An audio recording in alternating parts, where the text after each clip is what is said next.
Hello, so I'm here at LinkedIn's headquarters in London for the Brand Finance event where they're going to launch the latest report on the top 250 B2B brands in the world.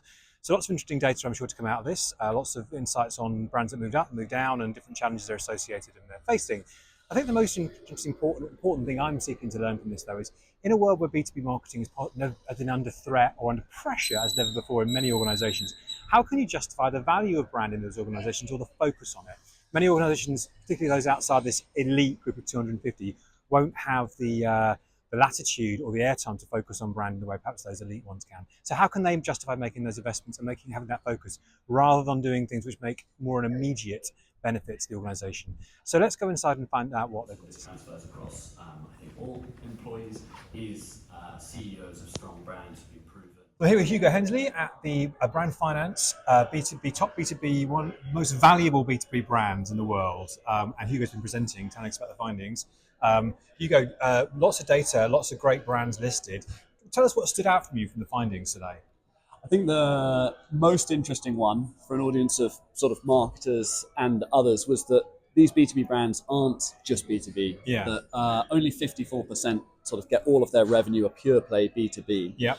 The other 46 have a mixture of B2C, B2G, so government focused, or B2B2C, so they have a huge consumer exposure which they're selling to those audiences. And for a marketer, that means you have more stakeholders to consider, and you're promoting your brand completely differently. So it's not that sort of old story where maybe only IBM, Microsoft might have advertising, but brands like TCS who sponsors marathons, Deloitte who have huge Olympic partnership, need that exposure to reach all those different stakeholder groups and potentially have a footprint that looks more similar to the traditional B2C audience. It's a very, very broad church, isn't it, B2B? I mean, you know, you've also, what you've got in there as well, you've got the marketing to corporates versus marketing to us, and it's very, very different. So it's an extraordinary diversity of marketing activities and marketing brands. I think one of the things that struck me also was that you had a slide which we'll try and insert into this video, which showed the different brand values in B2B versus B2C, and there was a gap, wasn't there, in terms of I can't remember precisely how you expressed the data, but it wasn't perhaps as big as I might have expected. It suggests that brand is recognised as being more valuable, perhaps, than some people might have historically expected in B2B. Is that true? Yeah, I think the one you're talking about is the percentage of enterprise value. Yeah. So in B2C, we had that as 18% of the top consumer-facing brands, consumer-facing businesses is the brand value. 13% in B2B. So it's not miles off, and it needs to be considered against other investments for not just the these business marketers that we're talking about, but the CFO, the CEO, chief operations officers who are looking at OPEX, CAPEX, and want to be considering, actually, can I hand that money over to the marketer? Where's the revenue stream, the profitability boost that we're going to get from that on the other side? And I think that's a strong sort of communication point there, but still differentiation in B2B, as we heard from some of the other panelists, isn't as strong, and proposition is still, I think, quite functional. And something we tried to identify was that emotional side, those ambitious brand building campaigns, wider audiences are really important to sort of push that up and show that B2B businesses can drive performance, so revenue, growth, profitability through improved branding and competitive strength in that field. Yeah, I mean, I think my point of view, I think the brand gets built by multiple touch points. Advertising is just one of those things, but it's great to have something more creative at the top of the pyramid, which is exciting. It's exciting to see that's changing over time. I think one of the things that's interesting for me though also is you've got, there's 250 brands in this index, up from last year, up from the year before, and David Hay, your CEO, put out aspiration of having 500 next year, and your point was, oh gosh, that's another 250 brands for me to review. But what does it mean? There's a huge wealth of brands outside of that, right? For whom they don't do sponsorship perhaps as much, maybe don't do advertising or the kind of TV-based advertising as much, things like that.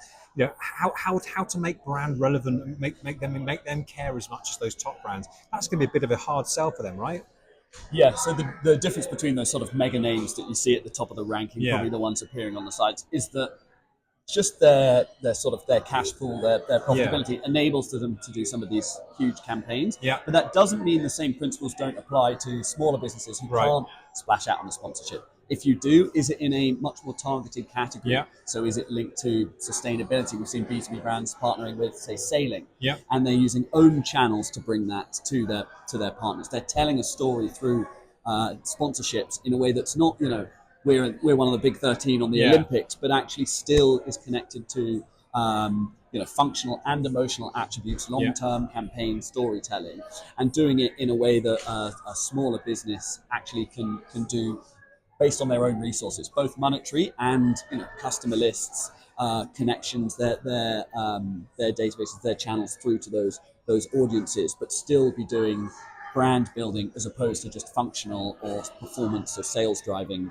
advertising. Okay, so the message is it applies to everybody. It's not just for top. It applies to everyone, but you've got to see why is that big business doing that. Yeah. And it's not because I want to get tickets to the Olympics, but it's because it's heritage, it's prestige, it's being top of the field that is important to them. What can we do that says that? Do we need to partner with, some other innovative or top, category? Yeah. Do we need to market in a certain way that shows off our, other IP investments, so technology, or patents, products, data that can be used, and it's still possible to bring that to those audiences. I think with the lower budgets that come with being, still B2B giants, that next 250 to 500 and beyond. The big companies is not as big.